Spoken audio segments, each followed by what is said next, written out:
Well, folks, welcome back to the Rife Report. Today, we are going to be talking about the 2025 New Jersey's gubernatorial election, which is going to be held tomorrow, November 4th, in which we will see Mikie Sherrill, the former CIA agent and four-term congresswoman from New Jersey, face off against Jack Ciattarelli. Obviously, he has been a state assemblyman. He was also the Republican nominee in 2021 against, at that time, incumbent Governor Phil Murphy when he was running for a second term. Now, if you remember, back in 2021, it was a very, very strange story we were looking at. Back in 2021, you saw that Phil Murphy barely, and I mean barely, snuck by with victory. He came and he won this election by about 3.5 percentage points against Jack Ciattarelli back in 2021. Now, remember, if you go back to 2021, it was a little bit of a different story back then. On election day, Real Clear Politics had the average polling result would be almost 8 percentage points in favor of, at that time, incumbent Governor Phil Murphy. 8 points. 8 points. Then it comes down to the wire, and we see that he wins by roughly 3 percentage points. I really believe that the 2025 gubernatorial election is in a dead heat. The 2025 election, I think it's really underscored by there's a lot of voter frustration with Trenton. There's a lot of voter frustration with the incumbent governor in Phil Murphy right now in the current administration. And a lot of recent polls kind of show that they agree with that. Remember, this was a state that not that long ago, go back to, let's say, 2020. President Biden won this state by 16 points back in 2020. 16 points. Remember, 2024, President Trump came within 6 percentage points of winning this state back in 2024, just a year ago. Go back to 2021, a year after President Biden won it by 16 percentage points. We can see clearly right here that New Jersey had shifted very, very much to the right of where it was in the 2020 election. And yes, we can talk about how during off-cycle elections, a lot of lower propensity voters aren't showing up. These are the highest propensity voters, and typically it's the opposition that is coming out to support their candidate in this election, and that's what we saw happen. But now, going into the 2025 election, we can see is much, much closer, where Mikie Sherrill in the Real Clear Politics average has roughly a 3.3% average, a lead in this race. Now, you go over to Decision Desk headquarters, they've got a little different number. She's up by roughly about 5 points in their average over at Decision Desk headquarters, but roughly, they're kind of all in the same ballpark right now. And the two most recent polls that we've seen come out really seem to confirm this. There's been two big ones. Emerson has come out showing that Sherrill is only leaded by 2 points in this race. And then AtlasIntel, who previously has been really the most accurate pollster the last number of election cycles, which I'll give them credit.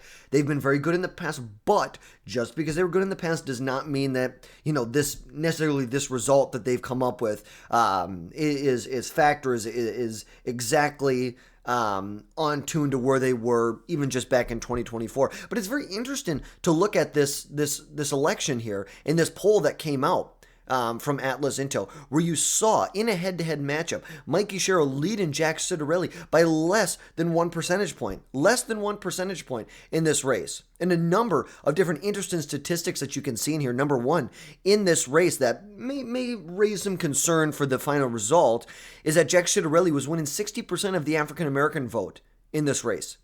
He was also, in this race, winning almost 70% of the multiracial vote, which in reality, I don't know if that's going to come to fruition. I don't think that's going to happen, which I think is probably skewing this result a little bit towards Mikie Sherrill. But does it mean that we can 100% rule out the fact that Jack Ciattarelli could win this race? Absolutely not. Absolutely not. He is still in this race as much as he was back in 2021, and possibly he might be even in a better position, considering President Trump made a lot of inroads with different voters in 2024. He came within 6 points of winning this election. 6 points of winning this election. Now, remember, there was a number of different things that have happened in recent days in this election. And one of them is that President Trump has poured millions of dollars into not only the Virginia but the New Jersey gubernatorial election as well. Trump is sitting on this massive war chest of hundreds of millions of dollars, and now they are getting millions of dollars to go after and target Trump supporters in the state. Specifically, what we're looking at is Republicans who usually skip these off-year races. So if you know anyone, if you're in New Jersey, get out to the polls. Get out to the polls and vote. That's what you have to do. You are given a choice in a democracy. Things aren't decided for you. Get out and use that power that you have. But the reality is this probably should have started months ago. Why are we micro-targeting Trump supporters and Republicans a couple days before the election? It's like this came out on November 1st, where this was 4 days before the election. They're reporting on this. It's like really?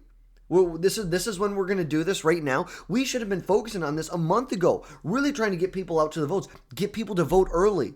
It's really hard to get people to go and vote on election day, especially when it's an off-cycle election like this. Now, granted, New Jersey, they're used to this. Their gubernatorial elections are always the year after the presidential election, and that's how it is. And so you have to imagine that at least part of the electorate, they're used to this. They're used to the fact that, you got to get out and vote for the governor this election. There isn't any federal elections. There isn't any, no Senate, no House, no presidential, none of that. It is just the gubernatorial election. And then they're also, I believe, electing their lower house, in New Jersey's lower house. They're holding an election, which it appears that Democrats are going to hold the lower house in New Jersey going into the next fiscal year in 2026. And although I do believe that they could have capitalized on this much, much sooner than they have, Republicans still have a shot in this election, no doubt. Granted, right now in the betting odds, Democrats, Sir Mikie Sherrill has roughly an 85% chance of winning in this election, and Jack Ciattarelli has roughly about a 17% chance. Actually, that'd be 15. I don't know why these are off here. But roughly about a 15% chance is what he has right now. And granted, yes, Democrats structurally are at an advantage in this election. Let's be honest about this. Number one, this is a Democrat seat. Yes, has it moved a lot to the right since, go back to 2016, Hillary won it by 14 points. Biden wins it by 16 points. Yes, this is a dark blue state. Has it come to the right a decent amount from where it was 4 and even 8 years ago? Yes, it's come to the right, but still, this is a Democrat state. This is a state where local politics are dominated by Democrats and grassroots support from Democrats here. Number two, you have to look at who turns out in elections like this. You typically see that the opposition party turns out. Now, there's kind of some conflicting information here that you're looking at. Number one is, in this election, who is the opposition? Who is the opposition here? You can see clearly right here, voters in the state of New Jersey have a pretty low approval rating for Phil Murphy. He only has a 42% approval rating in the state. Joe Biden has a higher approval rating right now than Phil Murphy does in New Jersey. Now, granted, yes, is Biden not the president anymore? He's not the one making the decision, so I'm sure he gets a little bounce from that. But still, obviously, voters are fed up with Democrats in Trenton. They are fed up with Phil Murphy. There's no doubt about that as of right now. But is this going to be a referendum on Donald Trump, who right now has a 47% approval in the state? Granted, Mikie Sherrill does have a 49 and even approval rating in the state, but who is this going to be a referendum on? Is this going to be a referendum on Phil Murphy and the Democrats who've controlled Trenton for sure the last 8 years? It's like the last time a Republican won statewide in New Jersey was 2013. That was with Governor Chris Christie at that time, which now look at how voters feel about Chris Christie. 14% approval rating. But you have to give him credit. He was the last Republican to win statewide. And he won by 22 points when he ran. And yes, was he much more of a moderate Republican? That New England. And now I don't know if I'd consider New Jersey in that New England type.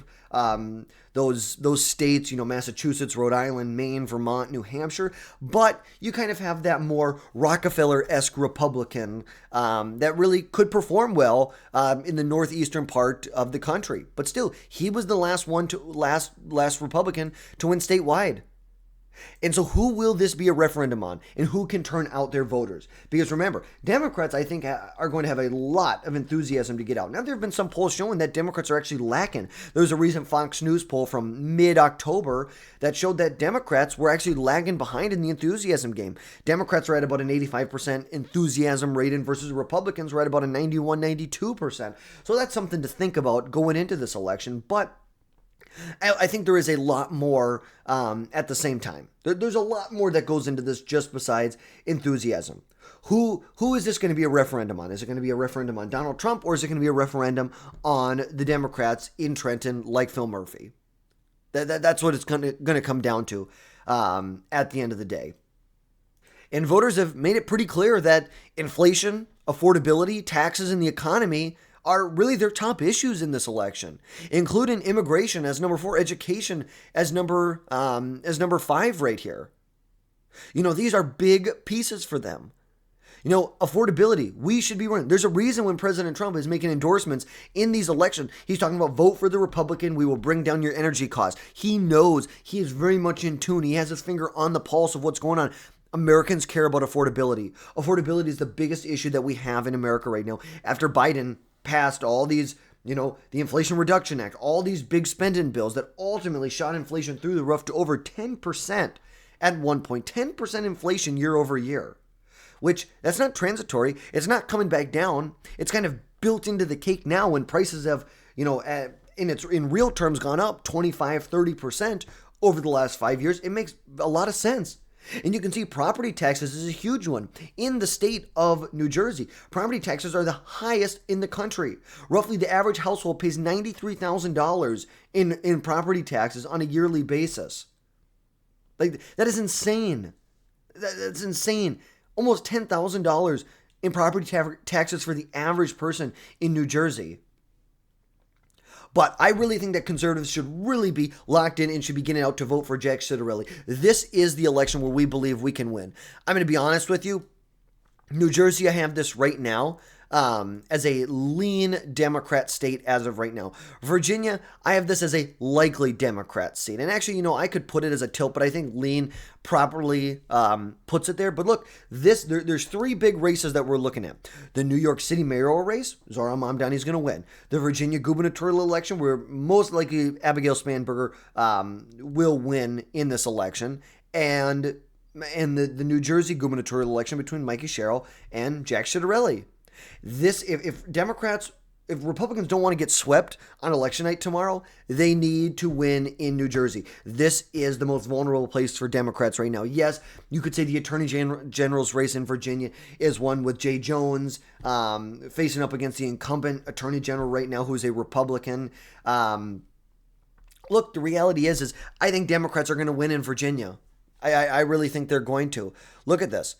Let's look at the gubernatorial election. Right now, the average poll shows Spanberger is up by almost 9 points, almost a double-digit lead over Winsome Earl-Sears. And clearly, President Trump still hasn't even endorsed the Republican. He's come on and said we must vote for the Republican, but has not in name endorsed Winsome Earl-Sears in this election. She really has not been able to, at this point, recreate really what incumbent Governor Glenn Youngkin was able to do back in 2021. Remember, at this point, Youngkin was leading over Terry McAuliffe. He was leading by 2 percentage points at this point. Really, Youngkin came in at the very end, swooped in at the very end, had been losing most of the election. It got very close the last couple weeks, and Youngkin pulled ahead at the end of the day. He pulled ahead really on his parents first and his education. That's what his campaign was based on. They have not been able to recreate that in Virginia in 2025, and I think that's very clear. Now, the competitive race in Virginia that you could be looking at here, in my opinion, is the Attorney General's race. I think the Attorney General's race is going to be super, super close in this state. I think it's going to be very, very close. Where right now, you can see, look where we're at in this election right here. Now, yes, Republicans, there has finally been one poll from Emerson and the Hill that has showed that Jay Jones was up in this election here. But you can see the Republicans have been up in really the last month, ever since these really horrendous text messages came out from Jay Jones talking about some horrible things he would love to do to his opponent's kids and his opponents, which is really disgusting and disgraceful. And I think Republicans will pull out in the attorney general race. But if Republicans do really bad on the gubernatorial election, I think you could see Jay Jones get pulled over the finish line by Abigail Spanberger. It's like, look, we saw Barack Obama out campaigning for Spanberger just yesterday in the state. So they're taking this very, very seriously at this point. But my final prediction right now, and we'll have another video that comes out in this election in New Jersey, is that Democrats, it is a lean Democrat seat. I think Democrats will hold this, the New Jersey gubernatorial election by a point, maybe a point and a half. I would not be surprised, though, if Republicans win. If somehow Jack Ciattarelli is able to pull us out, he's able to take what President Trump did in 2024 and what he did in 2021, take where he did well in 2021, take where Trump did well in 2024, and expand on that. Can he expand on that margin of victory where President Trump did really well? It's like, I think you could say, versus a past election, look, President Trump expanded his margin of victory. There were 2 counties where he had really almost 20-point margin of victories that expanded here. And many others were that you were up by 7 points here, 10 points there, 11 points there, 14 points here, 6 points here, 15, 7, 8, 3 points. It's like Trump did better in every single county in 2024 versus 2020. So can Jack Ciattarelli expand on that? Can he expand on what he did in 2021 and in what Trump did in 2024 and win? Maybe this micro-targeting will help. Can they get some of these lower propensity voters who are Republicans who will vote for President Trump? They're the type of voters. They show up, they vote for President Trump, they don't vote for anyone else. Can they do that? But I really believe that the New Jersey gubernatorial election is at a dead heat right now. And it boils down to this. Is it going to continue with Phil Murphy's big government grind, or are they going to elect a real leader in Jack Ciattarelli? Is it 4 more years of Phil Murphy, or are we going to finally make a change in New Jersey? But I really think at this point it's anyone's game.